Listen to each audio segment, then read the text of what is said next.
informed opinions, and distinct professionalism. That's why you love us. Adaba 88.9 FM, your go-to station. It's midday.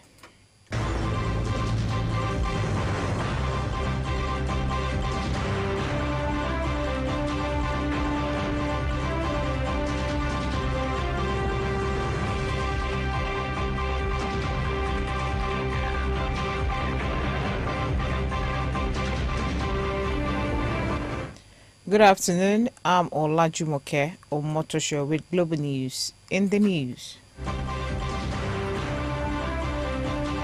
Marburg virus outbreak recorded in Tanzania. British anti-corruption minister resigns.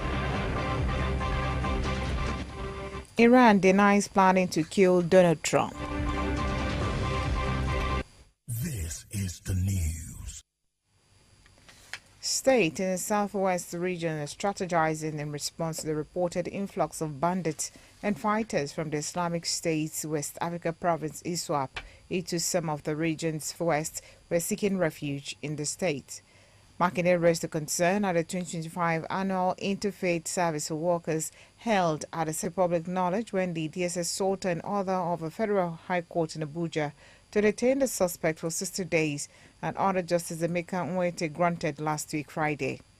In the same vein, the Oodua People's Congress urged all the 6 governors of the Southwest to treat as a security emergency the building of camps inside Yoruba land forest by insurgents and terrorists fleeing the north, as it offered to hold security agencies tackle the menace.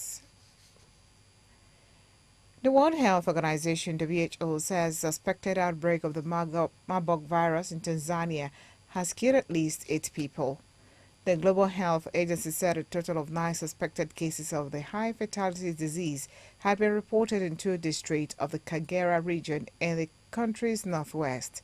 The organization chief, Tedros Ghebreyesus, said 40 cases are expected in coming days. Samples from 2 patients have been collected and tested for confirmation of the outbreak at Tanzania's National Laboratory.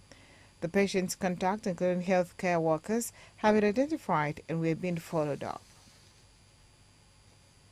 The British anti-corruption minister Tulip Siddiq has resigned following weeks of questions over financial ties to her aunt, Sheikh Hasina, who was removed as Prime Minister of Bangladesh in 2024. Her position was likely to be a distraction from the work of the government.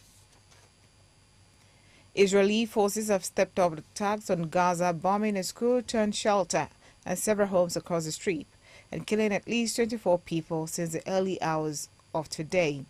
The attacks come despite mediators saying a ceasefire agreement is closer than ever, with U.S. President Joe Biden and Egyptian President Abdel Fattah al-Sisi issuing a joint call on Israel and Hamas to conclude the deal.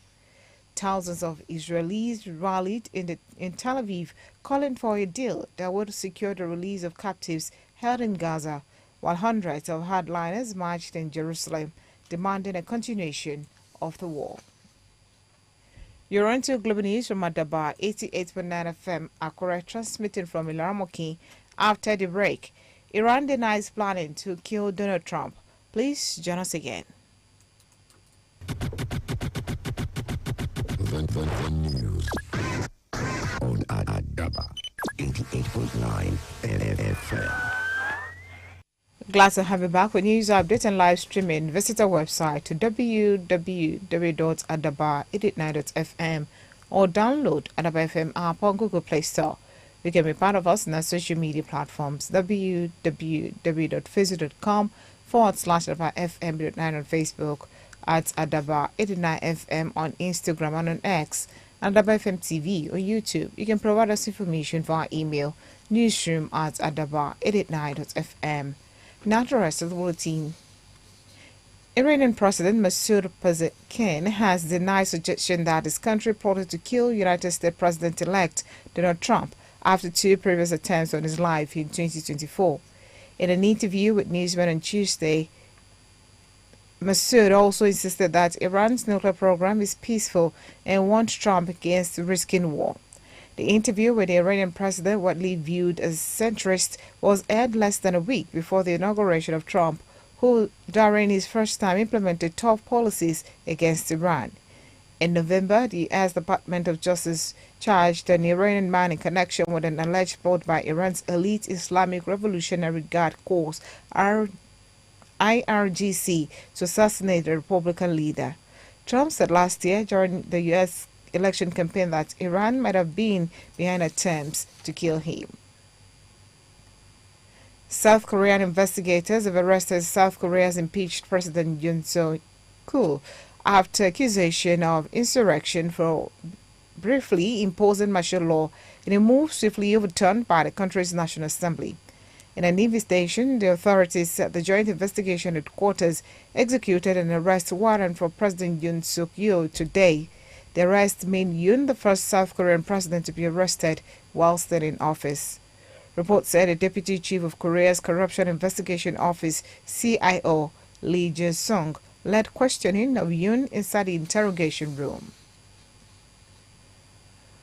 Australian Prime Minister Anthony Albanese has pledged to take what he calls the strongest possible action against Russia if it confirmed that Russian forces killed a Melbourne school teacher in their captivity in Ukraine. Albanese made the remarks today after Seven News reported that Oscar Jenkins, who volunteered to fight with Ukrainian forces, was believed to have been killed. Australia's Department of Foreign Affairs and Trade has said it has not been verified, which cited unnamed sources in Ukraine. Albanese called upon Russia to immediately confirm Oscar Jenkins' status. On sport, former world champion George Groves believes Tyson Fury will come out of retirement to face Anthony Joshua in a blockbuster heavyweight clash. Fury announced a retirement on Monday following back-to-back losses to Usyk, but Groves suspects it's negotiation tactic rather than a final decision. Joshua's promoter Eddie Ann also shares similar sentiment, suggesting Fury's retirement announcement is strategic. To end the global news, Eric above top stories.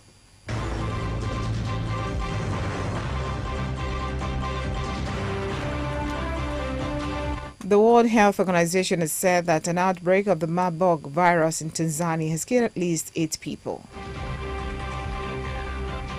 I will tell that the British Anti-Corruption Minister Tulip Sadiq has resigned following weeks of questions over financial ties to her aunt, Sheikh Hasina, who was removed as Prime Minister of Bangladesh in 2024. I also told that the Iranian President Masoud Pezeshkian has denied that his country plotted to kill United States President-elect Donald Trump.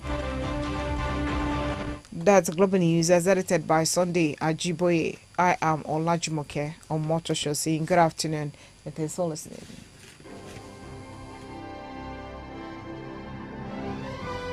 News is one thing. Accurate news is another. Timely, fresh, and factual is our kind of news at AdabaFM. That's why we're your most trusted news source. Ayakata. Ẹ̀kú tí mo gbọ́ kì í jóni lọ́wọ́ kì í jóni lẹ́nu òkèlè bí iyán sọ̀wọ́n. Láyé sátifẹ̀yìntì bí kàlẹ́ndà kẹ́ máa kására bí gólí òjàre. Mo ṣe tá àti máa já sí bí ọmọ jáde ń gbé máa kására bí ọmọ Èkó. Ẹ̀yin tèmi kí ni tẹ́ ẹ̀ tí gbọ́ nípa ìròyìn eré ìdárayá? Kí ni tẹ́ ẹ fẹ́ mọ̀? Ẹ má wulẹ̀ dààmú lọ lé olóró kankan o. Ẹ sá ti pàdé mi lórí ìkànnì bàbá ìkànnì Adaba 88.9 FM Àkúrẹ́. Màá já yín sí gbogbo bí nǹkan ṣe ń lọ. Ní dédé aago 7 òwúrọ̀ sí aago 7 àbọ̀ ọjọ́ Ajé sọ́jọ́ Friday. Mọ́sálá ìgbọ́ o. Ó yà kàtà.